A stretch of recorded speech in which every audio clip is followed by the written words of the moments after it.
It's not a controversial thing, of course, to note that the Middle East has been undergoing a process of profound change since 2011.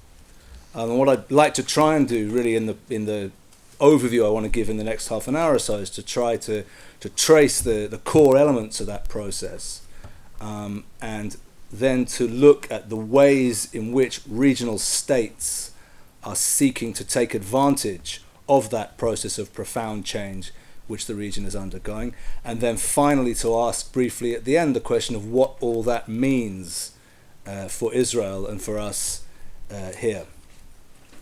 To get straight to it then, let me say the first thing. It's a fascinating point to note that the removal of dictatorships in a number of Middle East states, which effectively is what has been taking place since 2011, has led, of course, not to the emergence of more representative governments in those states, as was briefly hoped for and predicted in the course of 2011, but rather to the effective collapse of the states in question, and in a certain profound sense, their departure, so to speak, from the stage of history. Long-standing state entities accepted by the international community with seats in the UN General Assembly and the whole thing, ceasing to exist one after another in our region in literally the course of the last half decade.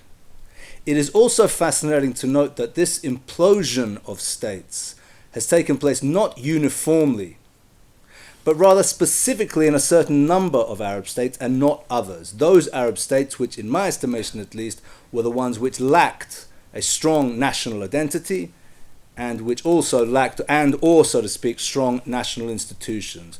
Where such institutions and national identities did exist, for example in Egypt or in Tunisia, the eclipse and collapse of the state has been avoided. In Egypt's case, for example, there was, as you remember, the revolution that brought down President Hosni Mubarak, elections, the election of the Muslim Brotherhood, a military coup to remove the Muslim Brotherhood in July 2013, and the return to military dictatorship, a kind of wonderful circular process, the circle game.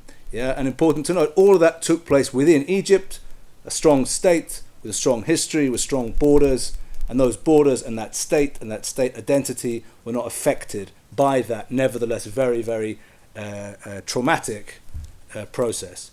In Tunisia's case also, a state which has existed and a national identity which has clearly existed since the early 18th century, and once again you have a dictatorship, Ben Ali's dictatorship being brought down, elections, the Muslim Brotherhood winning the elections, then astonishingly and as yet unprecedentedly the Muslim Brotherhood standing in another set of elections, losing them and agreeing to go home, the emergence of a new government, and therefore uniquely in the Arab world up until now, the sense of the possible beginnings of representative democracy in Tunisia, and in any case the survival of the state.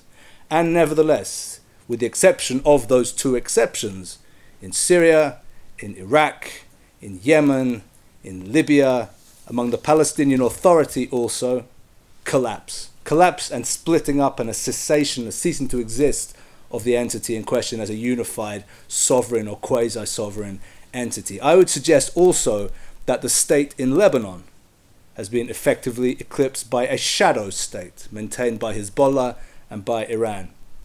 Here, of course, the process has been different because, as we are all aware, Lebanon has not split up into separate components. Lebanon still exists as a single entity, but what has happened in Lebanon, or is happening in Lebanon, is that the state institutions have been hollowed out, have been occupied, if one can put it in those terms, by a non-state entity, by Hezbollah, supported by Iran, whose armed forces, Hezbollah armed forces, not Iran, whose armed forces are stronger than those of the state, whose intelligence services see more than do those of the state, even whose economic infrastructure in many ways is more solid than that of the state. So it's about the hollowing out of the state in Lebanon rather than its dismantling, and nevertheless the result is the same, the effective cessation of the existence or functioning of the state in question. So collapse of states across the Middle East in the course of the last half decade.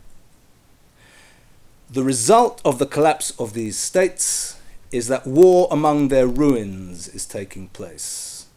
between various successor entities, usually organized on a sectarian or ethnic, or in the Libyan case, tribal basis.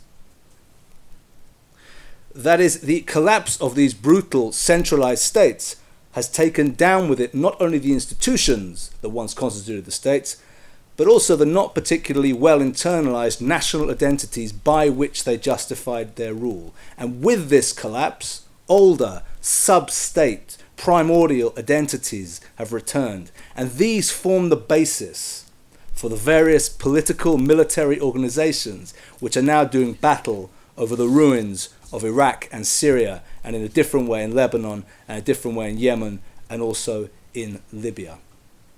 This then, it seems to me, is the key shape of what is taking place. If we look for the timeline of how this happened, it's a very interesting process to note. The way in which the states collapsed, the way in which the would-be successor entities emerged, the way in which their war is taking place. And of course, it begins in Syria, as do so many things in the Middle East, which is why smart people like myself spend 30 years studying Syria and not other countries. But it begins in Syria, and it begins in 2012. And you can even trace it to a month. It begins in the summer of 2012. In June and July 2012, the regime of Bashar Assad, President Bashar Assad, takes a profoundly important strategic decision. We didn't know it was as important as it turned out to be when it was happening, but it was. What was the decision? In the summer of 2012, the regime of Bashar Assad chose to pull back from a very large swathe of territory in the country's north and east, undoubtedly with the intention, at that time at least, of returning to conquer it later on. But Assad pulled back to new defensive lines further south. Why did he do so? Because Assad understood at that point that he no longer had enough loyal men willing to take a bullet for him to be able to effectively control the entirety of the territory of Syria. And as a result of that, what common sense dictated and strategic logic dictated to him to do was to pull back, hold a smaller area in question, and hold that area solidly. But by doing so, Assad effectively, as it is now clear, ushered in the partition of Syria into separate entities. He ushered into being, so to speak, a number of entities. Of course, his own entity that carried on calling itself, and carries on calling itself, the government of Syria, but which effectively from that moment on has only really controlled the capital of Damascus, the western coastal area, an area pushing north, and the roads connecting those areas. This is Assad's own entity, but also, of course, a rebel entity, an entity in which the many, many iterations of Sunni Arab rebels could fight it out and squabble between themselves, and occasionally also fight Assad too. Yeah? And also an area of Kurdish autonomy, separated into three Kurdish cantons along the north of the country.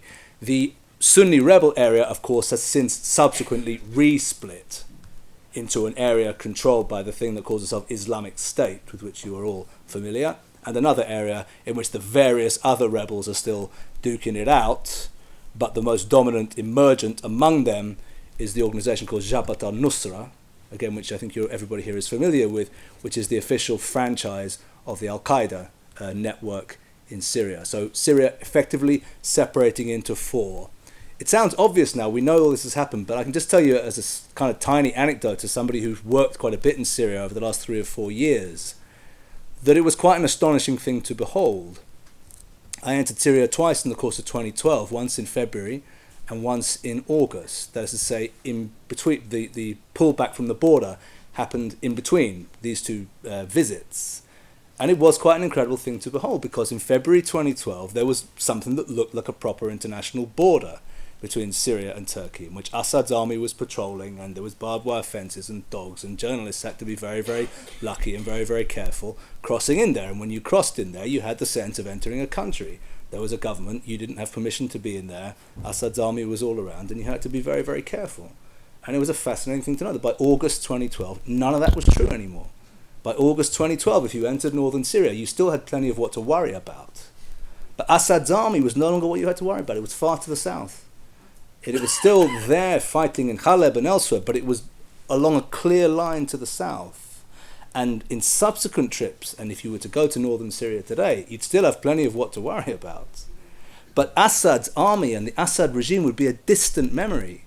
Nobody hardly even remembers them in northern Syria anymore. The successor entities, Islamic State, the Kurdish YPG, Jabhat al-Nusra. That's what the fighting's about in northern Syria now. So Syria separated in 2012. Nobody really much noticed it at the time. It was a moment of profound importance which is going to replicate itself across the region in subsequent months and years. Well, we know how the story of separation continues, and it continues in a very dramatic way. Because, of course, it continues in the summer of last year. The next big episode takes place, and that episode is the eruption across the border between Syria and Iraq of Islamic State forces heading eastwards. Everyone thought they were going to head westwards, but they headed eastwards instead. And, of course, against everybody's predictions, going like a knife through butter through the Western-supported and constructed ISF, Iraqi security forces. And within a week, or a couple of weeks, in June 2014, they've taken Mosul, one of the main cities of Iraq, and the army just melting away before them. And then by August, the advance of Islamic State forces has reached 60 kilometers from the capital of Baghdad, and also tens of kilometers, I think 40 kilometers from the Iraqi Kurdish capital of Erbil.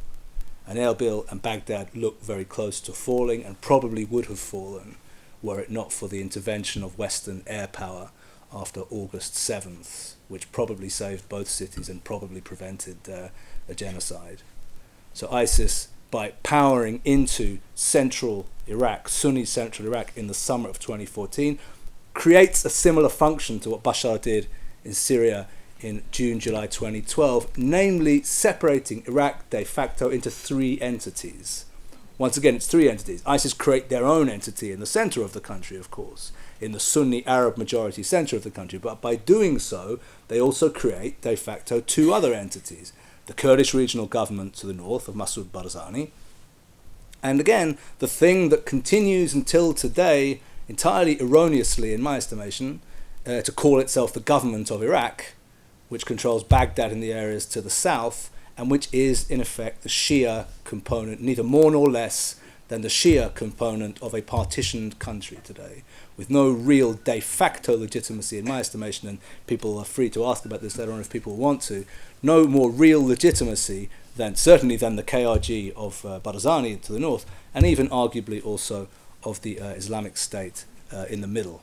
So separation of two countries, leading in effect to what I would argue, and no longer am I the only one who argues this, leading in effect to a single war system, a single conflict taking place today, raging today, all the way from the Iran-Iraq border, all the way to the Mediterranean Sea, and taking in the countries formerly known as, if I can put it that way, if there's any Prince fans out there, I think the countries formerly known as Iraq, Syria, and Lebanon. Count Lebanon in it as well, even though Lebanon has not collapsed, because of course Hezbollah is absolutely a player in all this, fighting in Syria, fighting also in Iraq. A single conflict system. That then is the main part of the collapse that I want to focus on, just because those are the countries that I deal with most closely, but also because I think that's the heart of the Arabic-speaking world in many ways that's been torn apart in the course of the last half decade. I'll spend less time talking about the others, but let me just briefly go over them. Of course, Libya is invaded by NATO-supported forces, and predictably, once Gaddafi is brought down, instead of a new government being democratically elected, Libya essentially falls apart along tribal lines, and there are, of course, today two separate governments or entities calling themselves the legitimate government of Libya, one in Tobruk and one in Tripoli. We've seen also since then what's happened in Yemen in the course of this year, or since last September, with the seizure of the capital Sana'a by once again an Iranian-supported Shia militia, Ansar Allah, or more commonly known as the Houthis, which takes over the capital. The government of President Hadi, Mansour Hadi, flees southwards, and rather than losing the whole country, we have this interesting thing of a Saudi intervention, air intervention in the course of the spring. And once again, that was as an ongoing war. 3,000 people, I think, have been killed in it already. The fighting is going on right now in the city of Aden.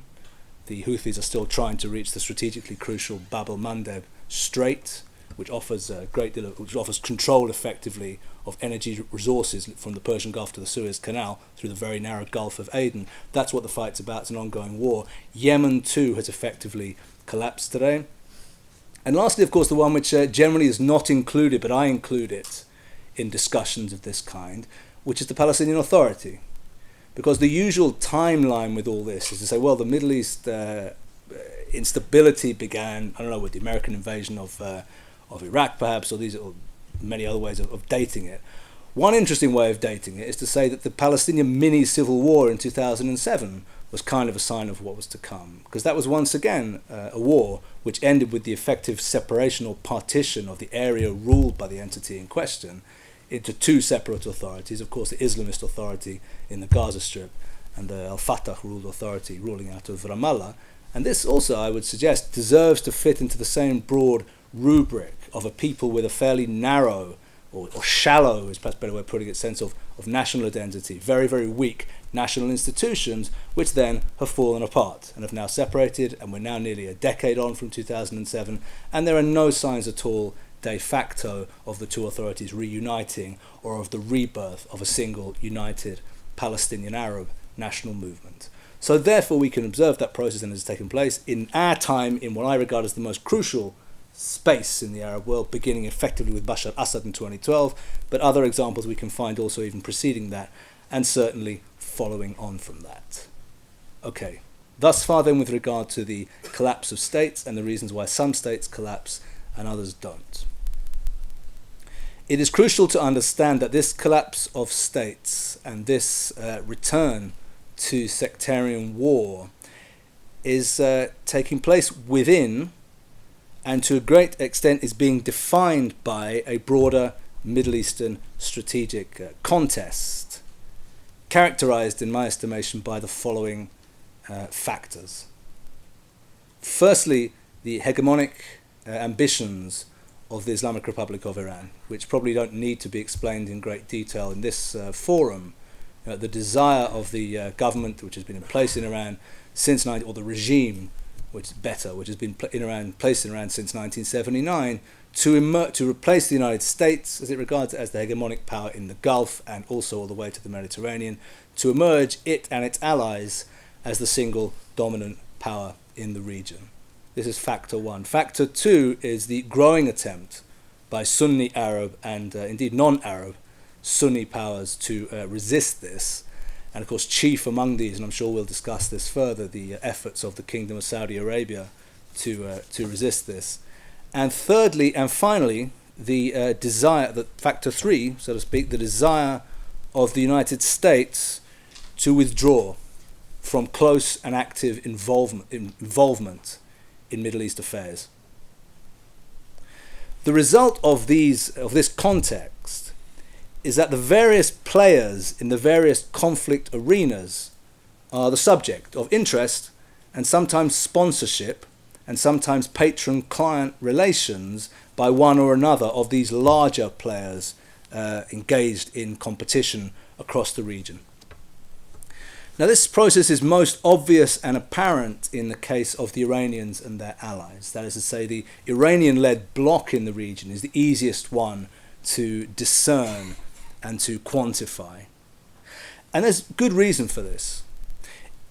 The Islamic Republic of Iran possesses in the the Islamic Revolutionary Guards Corps, and specifically in its Quds force, a policy instrument, if I can put it that way, uniquely well suited to the current moment in the Middle East.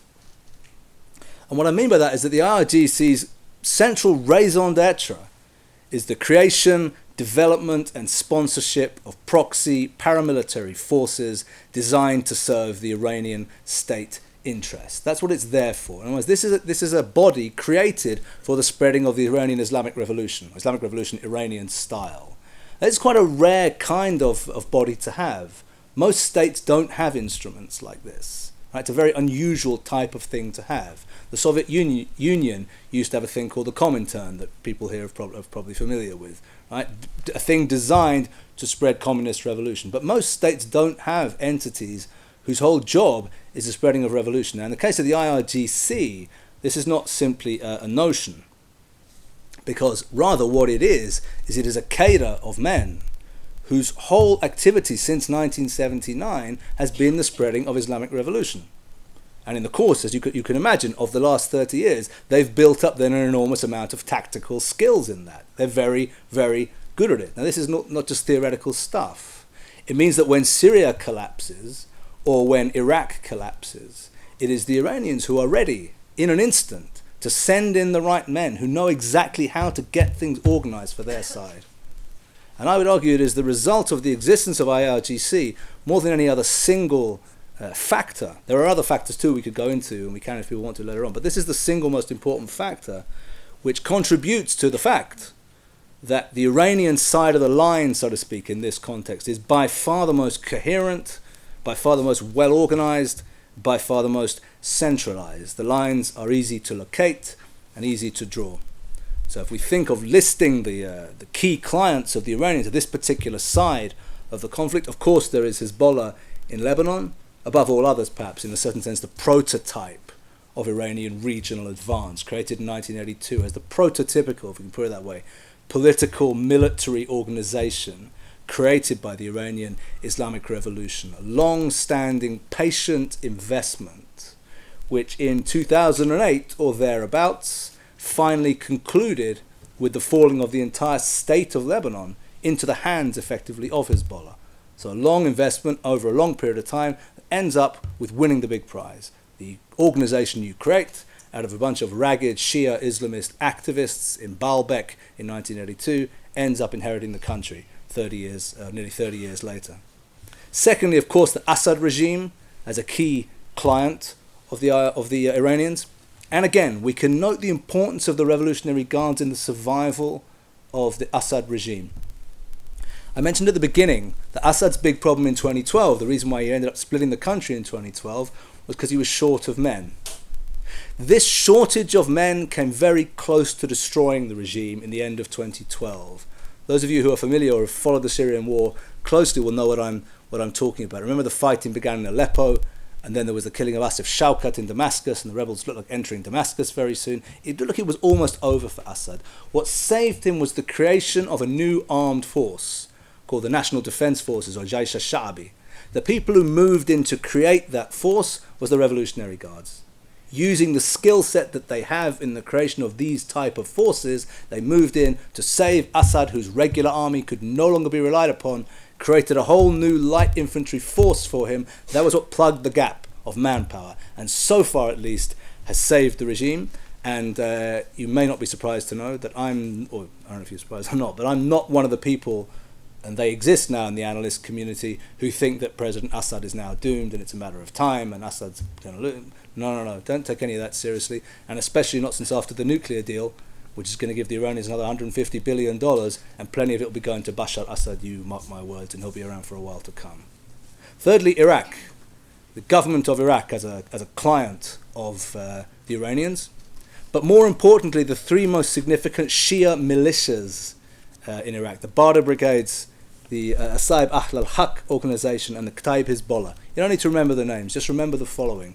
Power in Iraq, or in the government-held part of Iraq today, is held by those militias, and not by anybody else. Not by Prime Minister Haider al-Abadi, not by the official Iraqi state army, not by the police force, but by these militias. They hold power on the ground, and who holds power over them? Who holds power over them is General Qasem Soleimani of the Quds Force of the Revolutionary Guards Corps, and who holds power over Qasem Soleimani is Supreme Leader Ali Khamenei. It's a direct line. No other Iranian state interest or instrument engaged in that power line. It goes straight from the militias to Soleimani to Khamenei, which tells you the following, that once again also in Iraq, it has been the Iranian skill in using proxy political military forces which has delivered to them the control of Iraq. Now this might kind of sound easy, but it's not easy at all. Let's think of an example of the way in which it hasn't worked. There's another proxy military force, isn't there, that was created in Iraq that was supposed to deliver something similar. And that's called the Iraqi army, isn't it? The Iraqi security forces. That was the proxy military force of the West. That was the thing that we were busy building since 2003, right? That's a thing that collapsed in Ramadi when I just walked in. And that's a thing that I was in Iraq. I was in Baghdad, by the way, just less than a month ago. That's a thing which if you speak both to serving senior officers of it, and I did, and also to men from the Shia militias, they can't help but fall about laughing at the state of it and at the level of it. Stories of corruption, and I can talk afterwards a great deal if people want to, stories of corruption that you would not believe could possibly exist. So in Iraq too, and in Yemen, of course, again, I won't spend as much detail on this, but in Yemen, once again, Ansar Allah, the Houthis, a direct client of the Iranians, and we see evidence today. I was reading this before I came out to give this talk, that in Aden there's already evidence emerged of Revolutionary Guards officers being involved in the interrogation of captured government soldiers in the last 24 hours in Aden city, where a very big fight is going on. Of course, we look at the Palestinians, Islamic Jihad as a direct client of the Iranians, and Hamas in interesting ways, which we can again go into in questions if people want to, an interesting, more ambiguous relationship, but certainly a relationship with the Iranians of a very strong kind, which Hamas are trying hard to rebuild at the present time. So the Syrian war, as I said, is an example of the way in which Iran is able to mobilize in order to help a member who's in trouble, getting different regional clients into Syria to help out. Now, some people have tried to characterize this Iranian very impressive array of proxies and clients as meaning that Iran is now triumphant all the way across the region. And some analysts, including good friends of mine, even talk about Iran's control of 4 Arab capitals as meaning that, which is Sana'a, Beirut, Baghdad and Damascus, as meaning that the Iranians have kind of won the game in these zones. It's not quite true, though. I think we need to qualify that. Because, of course, they do control 4 capitals, but the capitals in question don't control the entirety of the countries which we're talking about. The Iranians are still limited in sectarian terms, in terms of their clients, and in terms of who gets to support them or is willing to support them and who is not. In any case, what that means is that the Iranians are standing at the head of the single most powerful alliance in the region, but that alliance has not yet come to complete domination of the region. It may be on the way there, depending on whether or not we take some sensible decisions in the coming period, but it's not there yet, and that's the current state of play. Regarding the Sunnis, the Sunni side of the line, the situation is far more confused and convoluted. Sunni political Islam, Sunni Islamism, is the strongest force among the Sunni Arabs, but its variants form a continuum from the Islamic State through the Muslim Brotherhood to state forces. There's not a single state sponsor for the Sunnis. Rather, there's lots of different states interfering in lots of different ways, often getting themselves into an unholy mess in every sense of that word, and often turning on one another. And this is really the reality at the moment. So we can think of Qatar, of Turkey, of the Kingdom of Saudi Arabia as the main sponsors of Sunni Islamist insurgent groups in these conflict places we've been talking about, trying to challenge the Iranians. And of course Egypt, outside of that northern tier, but certainly on a regional level and in its local area, a very powerful state force which is implacably hostile to political Islam of either Sunni or Shia variety, and which is trying to stamp it out. This chaotic and disunited aspect of the Sunnis is one of the things which allows the Iranians to make gains. They're united, as we described a moment ago. They move forward in a united way, and the Sunnis try to respond in a piecemeal way and often get themselves into a huge mess. This situation has to some degree been reversed in recent months. The most important element in that reversal is the emergence to power, or to office, or whatever they call it, to the throne of a new Saudi king, Salman bin Abdulaziz. He has followed a new policy compared to the previous king, Abdullah, in which he sought to renew relations with Qatar and Turkey. For reasons which we'll go into later on, Israel should be concerned about that as well as happy about it. But this is what's taking place, and what this has centrally involved is a compromise on the Saudi part compared to the previous attitude of the previous king towards Islamist groups. He was very much opposed to them, not because he was against them religiously, because he was terrified they might take power in Saudi Arabia. And the current king has changed that. Qatar and Turkey support Islamist organizations. The Saudis no longer oppose that support.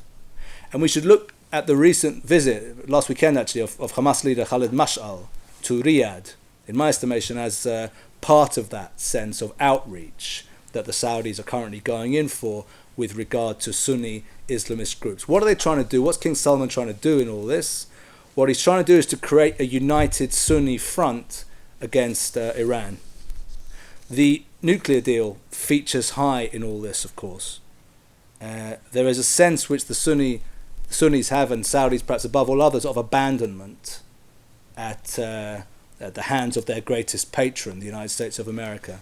And since Iran is expected, and correctly predicted, well, I think the predictions will be, are safe predictions, to pursue its subversive activities with yet greater vigour, following the cash relief derived from the sanctions that I mentioned earlier, the Saudis are trying their hardest to unite Sunni ranks to stand against that. Now, that's already produced and is producing results in the field.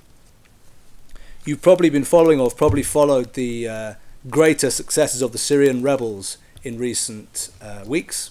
And this is largely because of the birth of a new force called Jaish al-Fatah in the north of Syria, which is the result of forces supported by Qatar, Turkey and Saudi Arabia now working together again in a way which they were not able to do before, and consequently making gains against the Assad regime. Of course, there are also forces, Sunni forces, outside of the control of any state. And most important of these is the thing that calls itself Islamic State, which now controls a massive contiguous area of western Iraq and eastern Syria, all the way from the ancient city of Palmyra in the west to 60 kilometers west of Baghdad in Iraq. Around 8 million people living under its rule. The US and its allies, of course, are committed to the destruction of the Islamic State, and they're engaged in an air campaign designed to bring this about. The Islamic State has lost some ground, but it is nowhere close to being destroyed. And this is something which people should be absolutely clear on. The only thing which can destroy the Islamic State is ground intervention. And the only coherent partner who could carry out a ground intervention are Western ground forces, not only in my estimation, but in that of most sensible former US and other officers that we listen to. Which means that if we're talking about looking over the region, the Islamic State looks like it's probably going to be here to stay for quite a while to come. Nightmarish and cruel as it certainly is, things tend to continue in existence unless something comes along and destroys them, and nothing is planning to come along in the immediate future to destroy the Islamic State, not least as far as I or any others who look closely at this can gather. The Peshmerga have pushed ISIS back, of course. They have lost ground. ISIS has been pushed back on the plain between Erbil and Mosul with US air support since 2014. The Shia militias have pushed them back as well, out of Tikrit onto Beji on the way to Mosul. And of course there have been successes of the Syrian Kurds too, aligned with US air power in Kobani in Syria, then on to Tel Abyad. So there has been some contraction in the area controlled by the Islamic State. But no less importantly, or more importantly, but much less reported, while they've been losing ground around the corners of their empire, or their kingdom, so to speak, their caliphate, while that's been happening, ISIS has been developing a basic but functioning bureaucratic system inside its Islamic State. Nobody's starving there. If people stay out of trouble and don't happen to be unlucky enough to belong to a non-Sunni Muslim sect, and don't happen to be unlucky enough to be connected to the Assad regime or to the government of Iraq, then IS more or less tends to leave them alone as long as they pray 5 times a day and don't say anything wrong and don't smoke during Ramadan and all sorts of other stuff. But if you keep yourself very, very, very careful and you're Sunni, you can more or less survive in the Islamic State area, which means that the prospect of it collapsing from within is also very, very small indeed, I would say. So Islamic State as a Sunni power outside of the control of any state, any really constituted state, is there as well. And of course here in this region, in this part of the region, we're noticing it's beginning to manifest itself much more close to home. We saw the attacks on Egyptian security forces earlier this month by the Wilayat al-Sinai, the Sinai province, so to speak, of the Islamic State. We saw the killing of the Egyptian chief prosecutor, Hisham Barakat, on June 29th in Cairo in a security area close to a military base, by forces close to Islamic State, close to Wilayat al-Sinai. And we notice that this entity is beginning also to pop up in other parts of the region much closer to home. And just finally, in terms of looking at the various regional allies and alliances, of course we should not finish without noting the emergence of non-Arab ethnicities and non-Muslim sects to political and military organisation as well, the Kurds being the most important among them, but others too. We're seeing the beginnings of Syrian Christian militias now, also in Iraq. The Yazidis also are beginning to organise in their own way, a very small community, of course, Chaldean Christians too, and so on and so forth. So this element of non-Arab organisation, a very important part of all this. A major absence in all this is, of course, the United States, the traditional holder of hegemonic power since the 1990s, at least, in the region. The current administration is seeking rapprochement with former enemies in order, in my estimation at least, to pursue its core aim of avoiding further engagements in the region and pulling out to the greatest possible extent which it can. And the Iranian nuclear deal and the attempt, astonishing in its dimensions in my estimation, to normalize relations with this very ideological anti-American and anti-Western regime should be seen, I think, in that context of the desire of the Americans to just not be part of all this, which given, if you've been listening for the last 25 minutes, you can understand why somebody might not want to be part of all that, yeah? But unfortunately, the somebody in question is still the single remaining superpower, so it means a lot if the Americans are pulling out. The result of all this, of the absence of a strategy other than just the desire not to be there, is of course the very notable piecemeal nature of American policy in the region. So we know about this efforts to stem the advance of IS, minor support to from the air, which can't really be done, minor support to the Syrian rebels, working with the Shia militias in Iraq but against Assad in Syria, and so on and so forth. A lack of any clear strategy other than just really not to be around at all. And lastly, which I promised you for the last few minutes of the talk, let me try to assess what all this may mean from an Israeli point of view, and what are the key tasks facing us as a society, so to speak, in responding to this. It's first of all important to note that this situation is not all bad from an Israeli point of view as a result of all this. As I say, it brings, of course, new dangers, but it brings new opportunities with it too. And it also, this process of change I've been trying to outline over the last half hour or so, also brings with it the collapse of powerful old enemies. That's to say, as many people here I'm sure are aware, if you'd come to Israel in 2002, and you'd had a briefing, the Second Intifada was going on, so probably you wouldn't have come, but if you nevertheless chose to come, and some people did, some brave people, some good friends, and if you'd come, and if you'd got a briefing from the IDF, from a well-informed officer of the IDF, what that officer would have told you is that there are two very large conventional armies facing Israel, of whom we're very worried, to whom we try very hard to deter, and the main conflict scenarios we imagine would be an attack from one or another of these armies. And these armies are the Syrian Arab army of Bashar Assad, and the army of the Iraqi Republic, army of Saddam Hussein. Two very big, powerful, well-formed, well-armed military forces. Neither of those forces exist anymore. Not only do those forces not exist anymore, but even the countries that were the countries that these armies represented don't exist anymore either. So, in a certain sense, the events of the last half-decade in the region, or decade in the region we can say, have removed the two main conventional threats to Israel, which were around there for the previous 30 years, since we took the Egyptian army out of the equation by, of course, making peace with Egypt in 79. So this is an important thing, and it matters. But, of course, the emergence of ungoverned spaces in those countries, and most importantly in Syria, because that happens to be one we have a border with, bring with it new challenges. And these take the form, as we've been discussing, of Islamist political military organizations of both Shia and Sunni variety, supported by one or another of the states listed above, or in the case of Islamic State, not supported by any of them.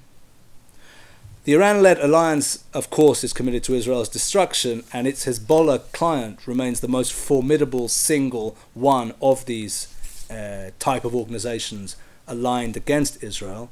And Israel's actions in Syria over the last 4 years reflect that fact, that Hezbollah, not because it has a worse ideology than IS, it's on a similar moral level we can say, but because of its capabilities, is far more dangerous than the Sunni Islamist groups of the present time. We think of what Israel's been doing, if we read the foreign media, I think I'm supposed to say here, yeah? And we read in the foreign media what Israel's been doing in terms of hitting weapons convoys going from Syria to Hezbollah, to Lebanon, over the last 4 years, and also in terms of creating a tacit alliance of one kind or another, of some kind, with the Sunni rebels in southwest Syria to keep the Iranians and Hezbollah away from the area just east of Quneitra Crossing, then we understand the way in which that assessment that the Iranians and Hezbollah remain the key danger translates into reality. And again, from an Israeli point of view, the Iranian nuclear deal is worrying indeed as a result of this, because once again the resources that will come online for Hezbollah and the others in the months ahead as this deal is implemented will make them much stronger and make the task of keeping them away from Quneitra Crossing, so to speak, that much harder. In the longer term, and I'll move towards conclusion by saying this, is that in the longer term it's unlikely that any of these countries I mentioned, Syria, Iraq or Lebanon, are going to be functioning again as unified states. It's not possible to say yet whether the result will be formal partition at some stage or just an ongoing situation of confusion and conflict and de facto partition. But certainly the re-emergence of strong states of that kind is not going to happen anytime on the immediate future. And I would argue it is also unlikely that we will be seeing the re-emergence of a united Palestinian national movement also anytime soon. And this will be something which, for better or for worse, will be being fed, so to speak, into our understanding. This reality then of fragmentation is going to be dominating, I think, the region in the period ahead. And the weakness of political forces, other than those of political Islam on the ground in all the countries we've been talking about, and the larger weakness or absence indeed of civic politics anywhere in the Arab world, really, is perhaps with the partial exception of Tunisia, but really anywhere in the Arab world, is a depressing and undeniable reality. It's something we're going to be living with for a long, long time to come. Which means then, and in this I'll move to the final bit of the talk, that Israel is faced with a set of tasks, given the reality of almost certain ongoing chaos and conflict in the borders around us, and the ongoing advance of the Iranians, and the ongoing attempt of enemies of the Iranians to organize against it. Israel is faced with a series of tasks which are quite easy to define. This isn't an especially complicated strategic moment because the options are quite narrow, actually. So quite easy to define, but very, very hard, of course, to actually achieve. And the first of these, obviously, is hard defense. That is to say, simply building fences, physical and metaphorical, along the borders. And those of you who are interested in fences will know we've literally done that, both along the border with Egypt and along the border with Syria in the course of the last half decade. Brand new fences and everything that goes with that in terms of surveillance, in terms of drones, in terms of intelligence gathering, and of course also in terms of new deployment of new military forces taking place along all the borders, including the border with Jordan, by the way. It's a fascinating thing to note, and the Jordanians are quite upset about it, by the way, but we're doing it anyway, that we're busy building a fence along that border too, because we don't trust the ability of the Jordanians, friends as they are, to keep danger out of that long border in the period ahead, given what is emerging. So the first issue is simply building fences, metaphorical and physical. The second task facing Israel is more interesting. And this is the task of making new friends. That is to say, what's fascinating about all this in the region is that whilst it might sound like everybody ideologically is of course the opponent of the West and everybody is Islamist and everybody is so on and so forth, the reality of this contest is one in which enables Israel to make diplomatic gains of a kind which would have been unimaginable prior to the beginnings of this conflict, would have been unimaginable 10 or 15 years ago. What does that mean in practice?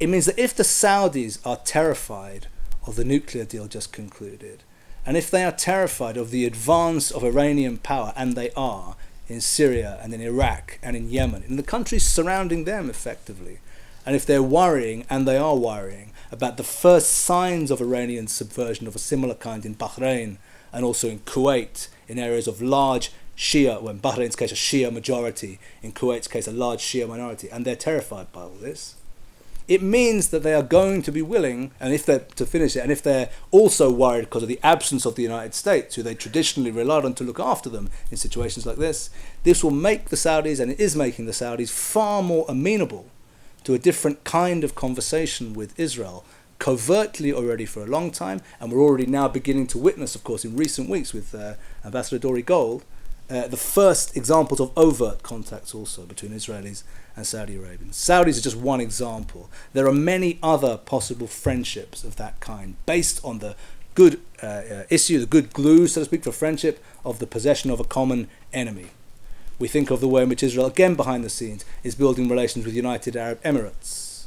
We think of the very, very strong relations between Israel and President Sisi in Egypt, again on the basis of common enemy. In that case, not Iran particularly. Sisi is less concerned, but with regard to Muslim Brotherhood and the jihadis in Sinai. And we think also about the growing friendship, again largely behind the scenes, but not so deeply buried, between Israel and the emergent Kurdish state in northern Iraq of President Masoud Barzani. There'll be many in this audience, I'm sure, who know about the very long-standing relations and long-standing friendship between Israel and the Barzani family, going back to the current Masoud Barzani's father, Mullah Mustafa Barzani, in the 1960s. That relationship's still alive and it's still growing. And think also, of course, of Israel's close behind-the-scenes friendship with Jordan, even if the Jordanians pretend to be upset about Jews going to pray on Har Bayt or whatever the rest it is.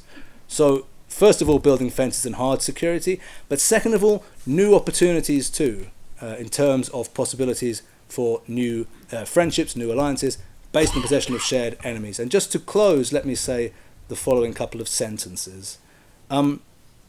Ultimately, all that I've been talking about over the last 40 minutes or so is a story of societal failure and political failure.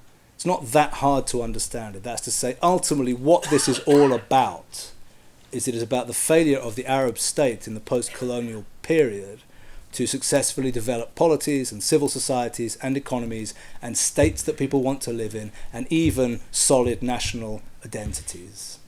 Now, we are neighbours to that process, for better or for worse, but we are not partners to it.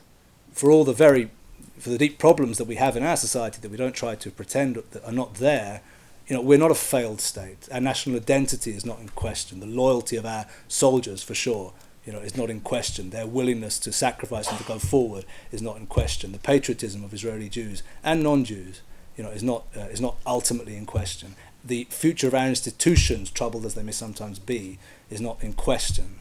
Which means that we are, in fact, well equipped to sail our way through these very troubled waters, which I've been trying to discuss. But it will require a great deal of creative thinking and of creative action and of creative policy making in the years ahead. We are in for a hell of a ride, so to speak, in the years ahead, but we are taking that ride in a very solid craft, so to speak. For this we can thank those who came before us, cleverer than us and more energetic than ourselves, rather than ourselves. But it's there, we've got it, so let's make sure we keep it in the period just opening up. Thank you very much.